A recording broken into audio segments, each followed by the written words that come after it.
আপনার বাড়ি মুন্সিগঞ্জ। নাম জিজ্ঞেস করেন আগে।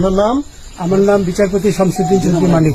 বিচারপতি শামসুদ্দিন মানিক। মানিককে হাইকোর্টের যিনি কয়েকদিন আগে একটা উপস্থাপন করছো চ্যানেল আইটি সেই মানিককে সিনেমাইকে হ্যাঁ হ্যাঁ। সেই মানিককে নাম হলো বিচারপতি মানিক, বাড়ি মুন্সিগঞ্জ। আপনার পিতার নাম? পিতার নাম মরহুম আব্দুল হাকিম চৌধুরী। আব্দুল হাকিম চৌধুরী। গুড। জি। আপনি এই যে পালাইতেছেন কেন বলেন? ভয়ে পালাইতেছি। কার বইয়ে? আর প্রশাসনের ভয়ে। প্রশাসনের বইয়ে? ওই একটা মেয়ে যে বলছিলেন যে ইয়ের বাচ্চা দীপ্তি চৌধুরী। এটা আমি খবর চাইছি।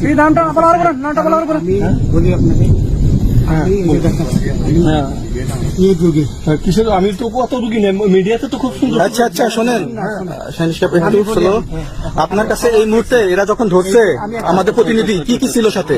আমার সাথে কি কি ছিল এটা বলেন। আমার সাথে ছিল ব্রিটিশ পাসপোর্ট, হ্যাঁ, বাংলা পাসপোর্ট, বাংলা পাসপোর্ট, টাকা টাকা আর কয়টা